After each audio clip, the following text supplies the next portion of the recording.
Two men wake up at the same hour, same city, same rent, same God. One is building a fortune in silence. The other is drowning in debt he calls provision. The difference is not income, it is what happens in the first 90 minutes after their eyes open. You have been taught that poverty is about how much you earn. That is the first lie. Poverty is about what you do before you do anything else. And Solomon, the man who received 666 talents of gold annually, roughly 25 tons, did not stumble into that wealth by accident. He engineered it through a morning sequence so precise that when you reverse engineer it from Proverbs and Ecclesiastes, you discover something surgical: 3 non-negotiable habits that activate wealth at the structural level. This is not motivation. This is not manifestation. This is mechanical. And if you are broke right now, one of these 3 is missing, or all 3 are inverted. Here is what no one tells you. Wealth does not compound during your work hours. It compounds during the hours you think do not count. The morning is not preparation for the day. The morning is where the day's financial outcome is decided before you ever touch money. Solomon understood this at a level that modern productivity culture has completely missed, and the proof is in the text itself. Let me show you the anatomy. Habit 1. He anchored his mind to eternal value before temporary value. Proverbs chapter 3, verses 9 to 10. Honor the Lord with your wealth, with the first fruits of all your crops. Then your barns will be filled to overflowing, and your vats will brim over with new wine. Most people read this as instruction about tithing. It is not, or not only. It is instruction about mental sequencing. Solomon did not begin his day calculating what he needed.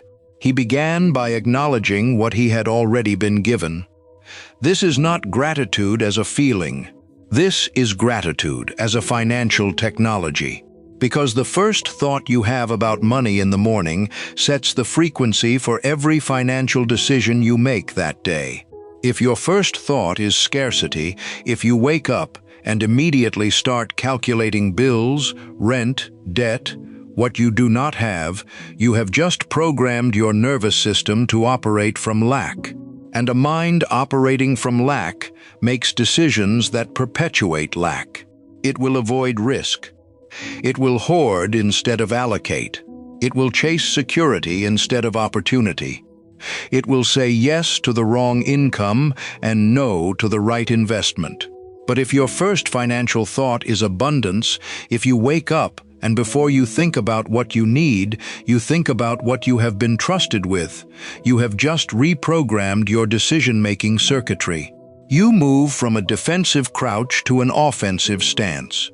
You start seeing where to deploy instead of where to protect. This is not philosophy. This is neuroscience wrapped in ancient language. The reticular activating system in your brain, the filter that decides what information gets through, is set in the first 15 minutes of your day. If you set it to scarcity, it will show you threats. If you set it to stewardship, it will show you opportunities. Solomon did not wait until he felt abundant to think abundantly. He made abundance his first thought, and the wealth followed the thought. Consider your own morning. What is the first thing you do when you wake up? If it is, check your bank account with anxiety, you have just activated the scarcity circuit. If it is scroll social media and compare your life to others, you have activated the inadequacy circuit. If it is immediately start working to catch up, you have activated the desperation circuit. None of these circuits build wealth. All of them repel it. The correction is brutal in its simplicity. Before you think about what you need, you declare what you have been given, not as a religious performance, as a financial reset. You can do this in 10 seconds. I have been trusted with another day, another breath, another chance to steward what is in my hands. That is it. You have just anchored to eternal value. And every decision you make after that anchor will be different. This is the first habit. It is non-negotiable because it sets the foundation for the other two. And if you skip it, the other two will not work, or they will work at half power. Habit 2. He sought wisdom before he sought money. Proverbs 4:7. The beginning of wisdom is this: get wisdom. Though it cost all you have, get understanding. And 1 Kings 3:9-13 records the moment Solomon, given a blank check by God, asked for wisdom instead of wealth, and received both. Here is the mathematics. If you wake up and immediately start chasing income, you are working from your current level of understanding. And your current level of understanding is exactly what produced your current level of wealth. You cannot outperform your own knowledge. You can only outwork it temporarily, and that ends in burnout or plateau. But if you wake up, and before you chase income, you upgrade your understanding, you have just increased your earning ceiling without increasing your hours. This is compounding at the cognitive level, and it is the most violent form of financial leverage available to someone with no capital. Solomon spent his mornings in what the Jewish tradition calls hitbodedut, secluded reflection and study. He was not reading for entertainment. He was reading for encryption. He was downloading patterns, principles, frameworks that would allow him to see what other kings could not see. And that invisible advantage translated into visible gold. The modern equivalent is not complicated. It is 15 to 30 minutes of concentrated learning before you do anything transactional. Not news, not emails, not messages, not social media. Learning, something that increases your skill, your understanding, your strategic capacity. You read 10 pages of a book on negotiation, on sales, on investment strategy, on systems thinking, and you do it before you open your laptop to work. That small input will reshape how you handle the first deal of the day, the first client conversation, the first financial decision. And because it happens before you engage, it is compounding forward instead of reacting backward. The trap most people fall into is they wait until they have time to learn. That time never comes, or they learn at night when they are mentally exhausted and retention is low. Solomon learned at dawn, when the mind is sharpest, and he treated it as non-negotiable, not because he had extra time, but because he understood that learning is not separate from earning. It is the root system of earning. This is where the gap opens between two people with identical incomes. One scrolls for 30 minutes every morning. The other reads for 30 minutes every morning. After 1 year, their financial outcomes will not even be comparable, because one has been compounding knowledge and the other has been compounding distraction. And compounding is merciless. It does not care about your intentions. It only cares about your inputs. Stop. Ask yourself right now, what did you do in the first 30 minutes after you woke up today? If the answer is anything other than anchor your mind and upgrade your understanding, you have just discovered why you are still broke. Not because you do not work hard, because you are working from an outdated operating system. Habit 3. He planned his day in writing before the day planned him. Proverbs 21:5. The plans of the diligent lead to profit, as surely as haste leads to poverty. And Proverbs 16:3. Commit to the Lord whatever you do, and he will establish your plans. Solomon did not wing his days. He architected them, and he did it in the morning, before the chaos of requests, emergencies, and distractions could hijack his attention. This is the habit that separates the wealthy from the busy. Here is the brutal truth. If you do not decide what your day is for, someone else will decide for you. Your boss will decide. Your clients will decide. Your phone will decide. And at the end of that day, you will have been productive by someone else's definition, but made zero progress toward your own financial freedom. The wealthy do not have more time. They have more clarity, and clarity comes from a written plan made before the day begins. Solomon's morning planning was not a to-do list. It was a prioritization filter. He identified the 1 or 2 highest leverage actions that would move the kingdom forward, and those became immovable. Everything else was secondary. This is why he could oversee temple construction, manage international trade routes, write 3,000 proverbs, and accumulate wealth that made other kings look like peasants. Not because he did more, because he did less, but with surgical precision. The modern application is simple but not easy. Before you check email, before you respond to messages, before you start working, you take 5 to 10 minutes and write down the answer to one question. What is the single most important financial action I can take today? Not the most urgent, not the easiest, not the one everyone is asking for. The most important. The one that, if you do nothing else, will move you closer to financial independence. Maybe it is reaching out to a potential client you have been avoiding. Maybe it is cutting an expense that has been bleeding you for months. Maybe it is having a conversation about a raise or a rate increase. Maybe it is allocating an hour to building a skill that will double your income in 6 months. You write it down. You block time for it, and you do it before you do anything reactive. This is the difference between people who talk about changing their financial situation and people who actually do it. The ones who do it have a written plan every morning. The ones who talk about it are waiting for the right moment, the right mood, the right alignment of circumstances. And they are still waiting. Solomon did not wait for inspiration.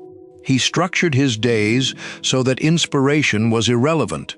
The plan was the forcing function. And when the plan was written, the wealth had already begun to move. Here is the compounding effect when all 3 habits run together. You wake up. You anchor your mind to abundance and stewardship. This takes 60 seconds. You spend 15 to 30 minutes learning something that upgrades your financial intelligence.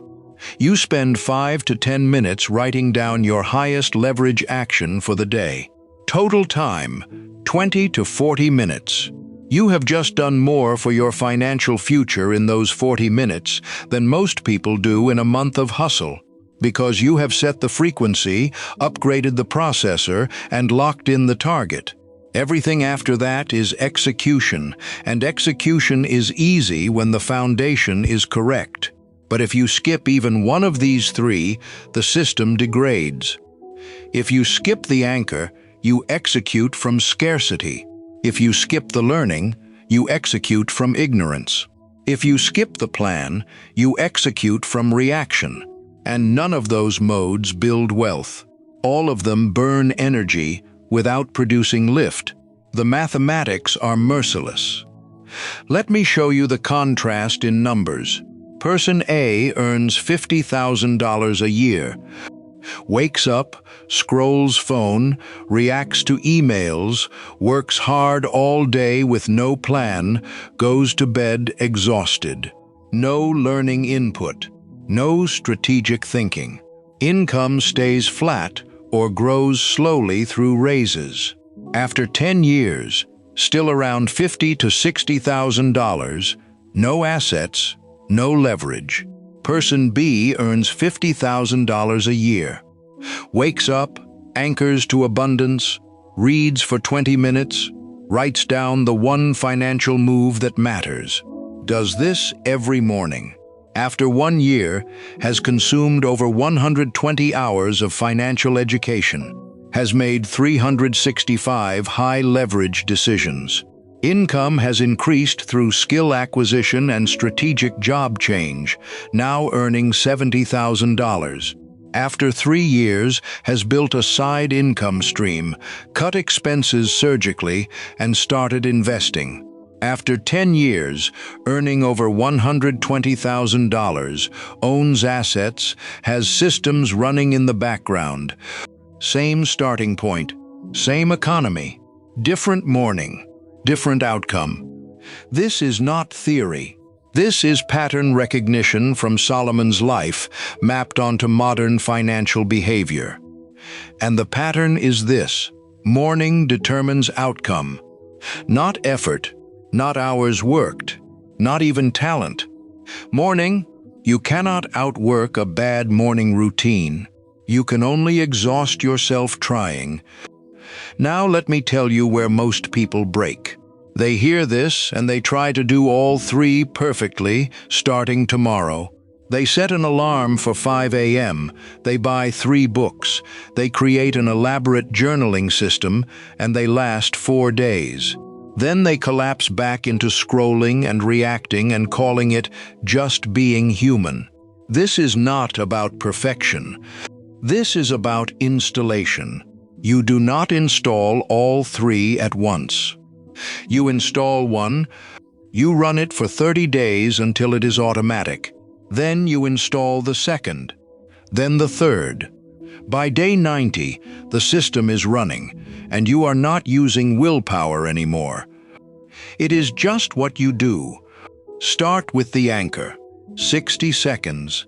Every morning for 30 days, before you think about what you need, you state what you have been trusted with. You can do this in bed. You can do this in the shower. It does not require setup. It requires repetition. After 30 days, add the learning. 15 minutes, 1 book, 10 pages. Every morning, you are not trying to finish the book fast. You are trying to install a daily input that upgrades your processor. After 60 days, add the plan. 5 minutes. 1 question. What is the most important financial action today? Write it. Block time. Execute. By day 90, you will not recognize your financial behavior. And 6 months after that, you will not recognize your financial position. This is not a hack. This is not a shortcut. This is the long path that actually works. And Solomon walked it 3,000 years ago, which is why his wealth was not just large, it was legendary. He did not get lucky, he got precise. One more thing, and this is the part that activates everything else. Proverbs 10:22. The blessing of the Lord brings wealth, without painful toil for it. This is not passive income theology. This is acknowledgement that the system works best when you recognize the source. Solomon did not end his mornings with strategy. He ended them with prayer, not begging, not bargaining, alignment. Let my plans align with yours. Let my hands be used for what they were made for. Let increase come without destruction. That is the frame. And when you operate inside that frame, you are not just building wealth, you are building wealth that does not corrode your soul, wreck your relationships, or turn you into someone you do not recognize. So here is the surgical instruction. Tomorrow morning, before you do anything else, you take 60 seconds and anchor your mind. You do not need a script. You do not need a formula. You just acknowledge that you have been given another day and you are responsible for what you do with it. Then you open a book, an article, a course, something that sharpens your financial intelligence. You read for 15 minutes. You take one idea. You think about how to apply it. Then you take 5 minutes and write down the single most important financial action you can take today. Not 10 things. 1 thing. You block time for it. You do it. And you do this every morning for 90 days without negotiating with yourself. If you do this, it will become impossible to stay broke. Not because of magic, because of mathematics. You will have compounded 90 days of aligned thinking, 90 inputs of upgraded intelligence, and 90 high-leverage actions. The person who does that cannot stay in the same financial position. The system will not allow it. But if you hear this and you do nothing, you have just chosen to stay exactly where you are. And that is fine, but stop calling it bad luck. Stop calling it the economy. Stop calling it not having connections. You did not follow the sequence. You did not install the habits. You reacted instead of architected. Solomon's wealth was not a mystery. It was a method. And the method started every single morning before the sun finished rising. Before we close, I want to pray this over you, because I believe the reason you are reading this right now is not random. You are being positioned for a financial breakthrough, but it requires your participation. Father, I pray for every person reading these words. I pray you would awaken them to the power of their mornings. I pray you would give them the discipline to anchor their minds, the hunger to seek wisdom, and the clarity to plan their days with precision. I pray that as they follow Solomon's sequence, you would open doors no man can shut, bring opportunities they did not engineer, and increase their capacity to steward wealth without losing their soul. Let this be the turning point. Let this be the moment they stop reacting and start building. In Jesus' name, now go engineer your morning. The wealth is already waiting for the person you become when you do. And one last thing, drop a comment below with where you are watching this from. I want to see how far this message is reaching. Just your city or country. Let's build a global map of people who are done being broke and ready to follow the ancient path that actually works.